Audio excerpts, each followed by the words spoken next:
TRS party వాళ్ళు రస్తారోక చేయడం సిగ్గుమాల చర్య. గత 10 ఏళ్ళు అధికారం ఉన్న టీఆర్ఎస్ పార్టీ దుబ్బాక ప్రాంతంలో వడగళ్ల వాన నష్టపోయిన రైతులకు వాళ్ళు అధికారం ఉన్నప్పుడు హరీష్ రావు ఒక మంత్రి హోదాలో ఉండి ఈ యొక్క చెల్లాపూర్ దుంపలపల్లి గ్రామాలను సందర్శించి నష్టపోయిన రైతులకు ఎకరాకు 10,000 ఇస్తా అన్న హామీ ఇచ్చిండు. ఆ హామీ ఎటుపోయి నేడుతున్నా ఈరోజు కాంగ్రెస్ పార్టీ హామీ ఇచ్చింది అమలు అయితలేవు అని చెప్తున్నారు కదా. మీ 10,000 ఇంతమంది రైతులకు ఇచ్చి దుబ్బాక ప్రాంతంలో అని ప్రశ్నిస్తున్నా.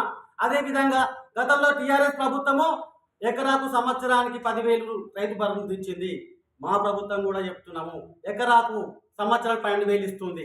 మేము 15,000 ఇస్తామన్నాము. వాస్తవం మేము దాని జవాబుదారి చెప్పాలి. 15,000 ఇస్తామని మా ప్రభుత్వము 12,000 ఎందుకు కుదిర్చిందంటే ఇలా గాడి తప్పిన మీరు ఆర్థిక పరిస్థితులు ఇలా దిగజారిన కారణం మీరు కాదా పాలకులు?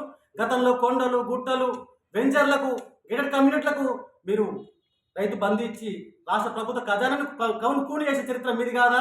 అయ్యా కాళేశ్వరం పేరిట రీడిజైనింగ్ పేరిట లక్షల కోట్లు అయిన దిగజాతే నువ్వు ప్రపంచంలో ఏ దేశంలో లేని ఈ ఫార్ములా పెట్టి కాల్ రేసింగ్ పెట్టి అలా 1,000 కోట్లు దండుకోలేదా? రాష్ట్ర ఖజానాను మీరు నాశనం చేసిర్రు. ఎవరైనా జాగిరని మేము ప్రశ్నిస్తున్నాము. మీ జవాబుదారితనం లేదా గత పాలకుల్లో మీరు?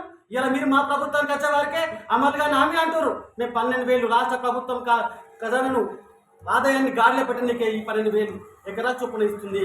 అదేవిధంగా మీరు గతంలో చెప్తుంటారు మీరు చేసిన అప్పులకు సంవత్సరానికి ఎన్ని వేల కాచి 10 ఏళ్ల పాలన మీది 7 లక్షల కోట్ల అప్పు చేసిరు. ఇవాళ మీరు ఆ అప్పులు తీర్చడానికి మా ప్రభుత్వం కాంగ్రెస్ ప్రభుత్వము నెలకు 6,500 కోట్ల మిత్తి కడుతుంది. అంటే గంటకు 3 కోట్ల మిత్తి ఈ ప్రభుత్వం చెల్లిస్తుంది. మీరు చేసిన పాపాలే కదా ఇవి. మీరు ఇలా చెప్తారు మళ్ళా. అదేవిధంగా మీరు గతంలో మీరు ఏమి ఇచ్చారు హామీలు? మీరు రైతుల పాఠం ఇచ్చి చిత్తశుద్ధి అని చెప్తారు. మీ చిత్తశుద్ధి ఎక్కడే? మా కాంగ్రెస్ చిత్తశుద్ధి సంవత్సరమే అధికారంలోకి వచ్చి ఇప్పుడు 32,000 కోట్లు వేశారని కేటాయించింది ప్రభుత్వము. మీరు అధికారంలో ఉన్నప్పుడు కేవలం మీరు చారాలని రుణమాఫీ చేసి మొత్తం మీరు 10 సంవత్సరాలు 11,000 కోట్లు రుణమాఫీ వేయలే. మా ప్రభుత్వం 21,000 కోట్ల రుణమాఫీ ఇప్పటికీ చేసింది. గర్వంగా చెప్తున్నాం. మీరు గతంలో వరేద్దన్నారు, వరేస్తే ఊరన్నారు, సన్నాలు వద్దన్నారు. మీరు సన్నాలకు ఇలా 500 బోనస్ ఇచ్చిన ప్రభుత్వం మాది. మీరు అదేవిధంగా మీరు కనీసం రైతు భూమి గుంట భూమి లేని రైతులకు మీరు ఏమి ఇచ్చారు? ఏం లేదు. ఇలా మేము కూడా ఇందిరా ప్రభ ఒక భరోసా పథకం ద్వారా గుంట భూమి లేని రైతు కూలీలకు కూడా మేము సంవత్సరానికి 12,000 చొప్పున ఆదాయం ఇస్తున్నాము.